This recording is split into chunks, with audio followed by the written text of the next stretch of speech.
Now children, we'll study about proteins. In the last video we discussed about amino acid. Now we will move on to structure of proteins. So most abundant protein on earth is rubisco. The enzyme which is used in photosynthesis, it is the most abundant protein on earth. And most abundant protein in human body is collagen. Most abundant protein in human body is collagen and most abundant protein on earth is rubisco. Children, in cell we have studied that protein is synthesized on the ribosome as a linear sequence of amino acid held together by peptide bond.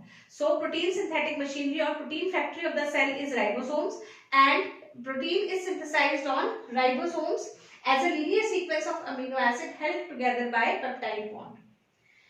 Protein structure is studied. Protein has different functions. A variety of functions are there which the protein performs. Therefore, protein cannot have a single structure. It is having different type of structure, and we study the protein structure at 4 levels. These 4 levels are primary, secondary, tertiary and quaternary level. So, structure of protein is studied at 4 levels: primary, secondary, tertiary and quaternary. What is primary structure of the protein?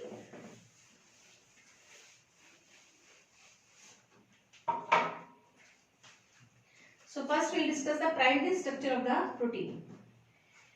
In primary structure, we study the linear sequence of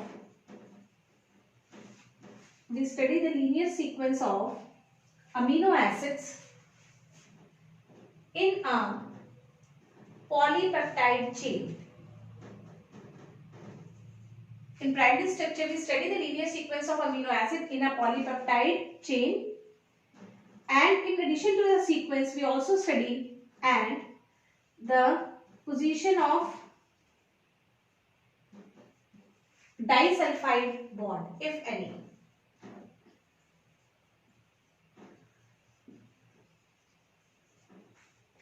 So in primary structure, we study the linear sequence of amino acid in a polypeptide chain, and we also study the position of disulfide bond if present. The linear sequence is studied from N to C. We study the sequence starting from N terminal to C terminal. First protein whose primary structure was identified was insulin. Insulin was the protein was the first protein whose primary structure was identified. And it was identified by Frederick Sanger. For this work, he was awarded Nobel Prize. Sanger was awarded Nobel Prize for determining the primary sequence of insulin hormone. So in primary structure, we study the linear sequence of amino acid in a polypeptide chain. For example, if I write a polypeptide,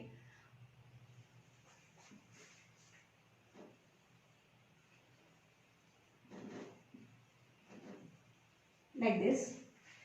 So we will study the sequence from N terminal to C terminal. We always write protein from N to C terminal. So in primary structure, what we will study? That 1, 2, 3, 4, 5, 6, 7. 7 amino acids are present in this peptide chain. Altogether, how many amino acids are present? 7. And at first position, glycine is present. Second position, alanine. Third, tyrosine. Fourth is occupied by alanine. Fifth is occupied by glycine. And seventh is occupied, last position is occupied by methionine. In this way, we study the linear sequence of amino acid. Let's take one another example. For example, I take this.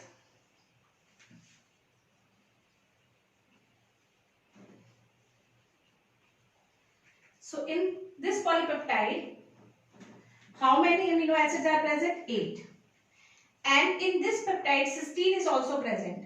And this cysteine is forming disulfide linkage. So we will write in primary structure of this peptide that 8 amino acids are present. At N terminal, glycine is present. At C terminal, alanine is present. And disulfide linkage is present between the second and fifth position. So this is known as primary structure of the protein.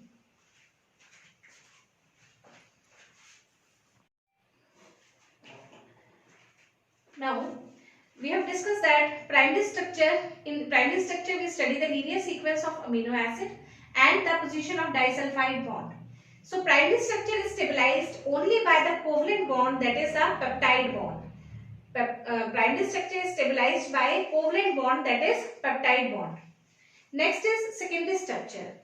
Secondary structure is possessed by fibrous proteins. It is possessed by fibrous proteins. What are fibrous proteins? Which are cylindrical in shape. They are known as fibrous proteins, and fibrous proteins are not soluble in water. They are not diffusible in the body. They are known as fibrous protein, and fibrous protein have secondary structure. This secondary structure is stabilized by hydrogen bond. Secondary structure is stabilized by hydrogen bond. In secondary structure, coiling of protein takes place. What takes place? Coiling of protein takes place, and this coiling is stabilized by hydrogen bonds. So secondary structure is possessed by fibrous proteins. Secondary structure is stabilized by hydrogen bond. This secondary structure is of two types. It is of two types. First is alpha helical structure and the other is beta pleated structure. Secondary structure is further of two types, alpha helical and beta pleated. In alpha helical structure, polypeptide chain coils around its axis. Polypeptide chain coils around the axis like this. It coils around the axis. This alpha helical structure is always right-handed. This alpha helical structure is always right-handed. This coil is maintained by the hydrogen bonds. This dotted lines I have shown, this is hydrogen bond. So this coil structure is maintained by hydrogen bond, and this coil is always right-handed. Hydrogen bond is formed between first and fourth amino acid. Hydrogen bond is formed between first and fourth amino acid of the polypeptide chain. Now we will define the pitch of alpha helix. What is pitch of alpha helix? The number of amino acids present in the one turn of alpha helix is known as pitch of alpha helix. Number of amino acids present in one turn of alpha helix is known as pitch of alpha helix, and it is 3.6 amino acid. Pitch of alpha helix is 3.6 amino acid covering an area of 5.4 angstrom. Covering an area of 5.4 angstrom. So children, what I have told you that secondary structure is stabilized by hydrogen bonds. Secondary structure is of two types. One is alpha helical, other is beta pleated. Alpha helical structure is also stabilized by hydrogen bond. In this, the polypeptide chain coils around the principal axis and the coiling is always right-handed. The hydrogen bond is formed between first and fourth amino acid. Similarly, fifth and eighth amino acid, like this only. And the pitch of alpha helix is 3.6 amino acid. That is, in one turn, how many amino acids will occur? Come 3.6 amino acid. And they cover an area of 5.4 angstrom.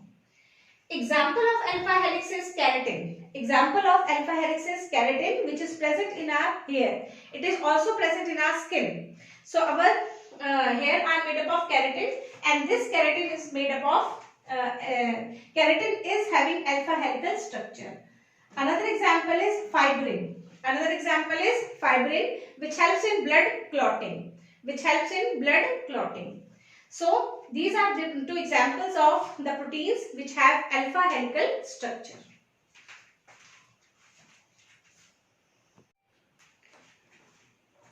Another example of alpha helical structure, the protein having alpha helical structure, is collagen. Collagen, as I have told you, this is the most abundant protein present in human body. This collagen has triple helical structure. It has triple helical structure, that is, it is made up of 3 helix of tropocollagen. 3 helix of tropocollagen together make collagen. Stability of this triple helical structure of collagen was explained by Dr. Ramachandran. The stability of triple helical structure of collagen was explained by Dr. Ramachandran. Next we'll study beta pleated structure. Beta pleated structure, it is also a type of secondary structure. I have told you that secondary structure is of two types, that is alpha helical and beta pleated. What happens in beta-pleated structure? Hydrogen bond is formed between two polypeptide chains like this. Hydrogen bond is formed between two polypeptide chains, and these polypeptide chains may be arranged parallelly or anti-parallelly. So beta-pleated structure is of two types: parallel beta-pleated structure and anti-parallel beta-pleated structure. What do you mean by parallel and anti-parallel? If both the N terminals are on one side and both the C terminal of the two polypeptide chain are on the same side, opposite side, then it is known as parallel. See, I have drawn two polypeptide chain and hydrogen bond is formed between these two polypeptide chains. If both the N terminal are on one side and both the C terminal are on the other side, then it is known as parallel. If one is N to C and other one is C to N, then it is known as anti-parallel. So beta-pleated structure is also stabilized by hydrogen bond, but in this case hydrogen bond is formed between two polypeptide chain, and beta-pleated structure is of two types, parallel and anti-parallel. In case of parallel, both the N terminal on the same side, and in anti-parallel one N and one C is there. Example of beta-pleated structure is silk fibroin. The silk fiber is having beta-pleated structure. Now we come to tertiary structure. Next, tertiary structure. In tertiary structure of protein, folding up of polypeptide chain takes place. In tertiary structure, folding up of polypeptide chain takes place. Tertiary structure is possessed by globular proteins. It is possessed by globular proteins. The proteins which are globular in shape, they have tertiary structure. And generally the globular proteins are the functional proteins of the body. They function in the body. For example, enzymes. All enzymes exist in tertiary structure. And fibrous proteins are structural proteins. They make the structure of our body. Like keratin makes hair, collagen is present in bones, tendons, ligaments, etc. So structural proteins have secondary structure and globular proteins have tertiary or quaternary structure. So in tertiary structure, what happens? Folding up of polypeptide chain takes place. Folding up of polypeptide chain takes place. And this folding is stabilized by four types of forces. This folding is stabilized by four types of forces: hydrogen bonding, disulfide linkage or bond, electrostatic force of attraction, electrostatic force, and hydrophobic linkage. So this tertiary structure is stabilized by hydrogen bonding, disulfide bond, electrostatic force of attraction, and hydrophobic force. I will show you like this. In this, folding up of protein polypeptide chain takes place. See, in this, अगर हम इसको सीधा कर दें इस protein polypeptide chain को, तो ये वाला एंड इस वाले एंड से बहुत दूर चला जाएगा. तो फोल्डिंग क्या करता है? It brings the different ends close together. It brings different parts of the polypeptide chain close together. So, in tertiary structure, folding up of polypeptide chain takes place. Now we will show each force one by one like this. These are different groups of amino acid, and this force I am showing here. Let me number them: hydrogen bonding 1, disulfide linkage 2, electrostatic force 3, and hydrophobic force is 4. So here attraction is between negative and positive charge. Therefore, this is showing third force, electrostatic force.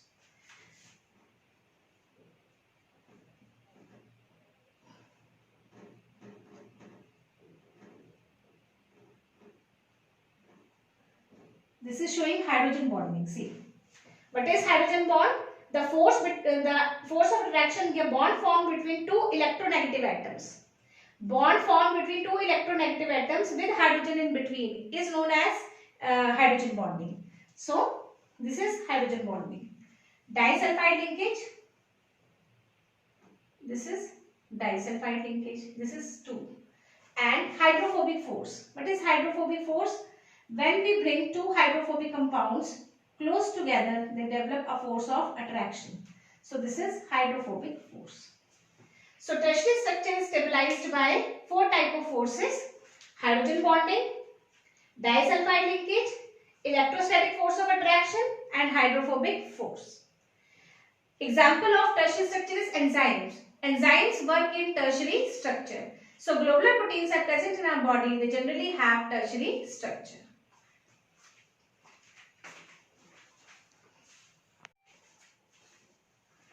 Now children, I told you that in tertiary structure, folding up of protein takes place. So coiling or folding of protein takes place in such a way that two ends are formed. See, this polypeptide chain is coiled or folded and two ends are formed. One end is hydrophilic. This hydrophilic end is projected towards the periphery. It interacts with the water, and hydrophobic end is embedded in the core of the protein. So due to this folding, two ends are formed, hydrophilic and hydrophobic end. Hydrophilic end is projected towards the periphery to interact with the hydrophilic substances, water, etc. And hydrophobic end is embedded inside the core of the protein. And children, this rule is followed in all biomolecules. Likewise, I have told you in lipids also, phospholipid, phosphate head is hydrophilic. So it is on the outer side, and fatty acid tail were hydrophobic. So they were embedded in the core of the phospholipid bilayer. Next is quaternary structure. This quaternary structure of proteins is possessed by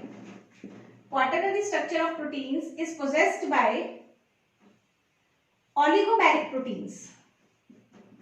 Quaternary structure of proteins is possessed by oligomeric proteins. What are oligomeric proteins? The proteins having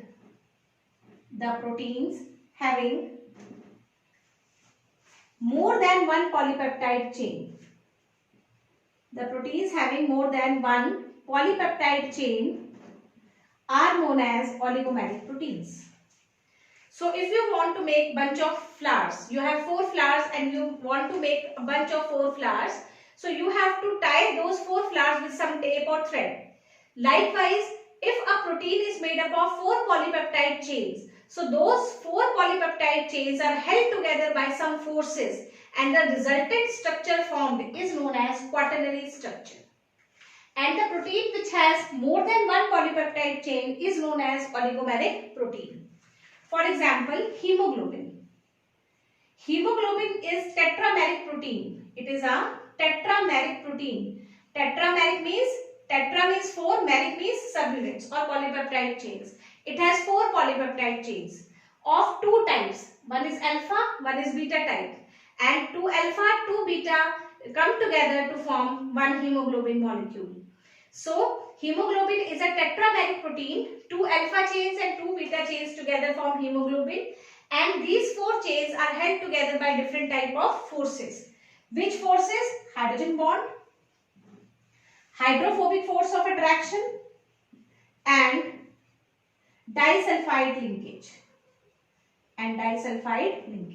These 3 forces stabilize the quaternary structure of the protein. So children, we have studied the different levels of protein structure: primary, secondary, tertiary, quaternary. Primary structure is possessed by all the proteins. First protein to be identified, whose primary structure was identified, was insulin. Its structure was discovered by or deciphered by Frederick Sanger, for which he was awarded the Nobel Prize. Secondary structure is possessed by fibrous proteins or cylindrical proteins.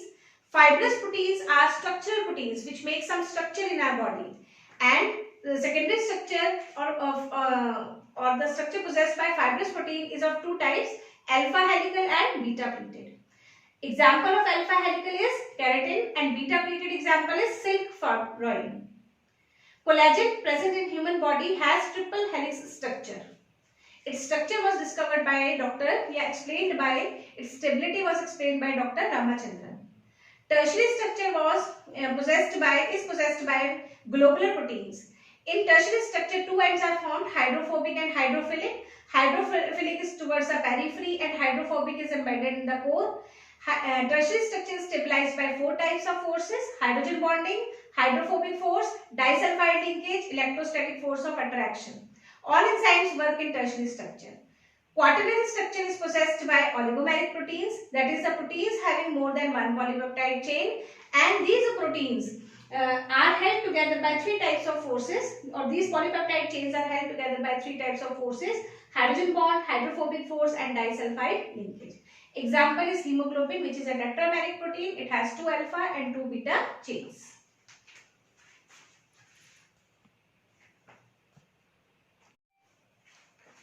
Now we classify the proteins on the basis of function. Type of proteins on the basis of function. So on the basis of function, these are three types. For example, storage proteins. Storage protein will store the protein. Example, gluten. Gluten protein is present in wheat. Though its amount is very less in wheat, but it is present. Orison. This is present in rice. Structural protein which makes some structure. For example, collagen, keratin, elastin. These are structural proteins. Functional proteins which function in our body. For example, enzymes, hormones, receptors, etc. These are functional proteins.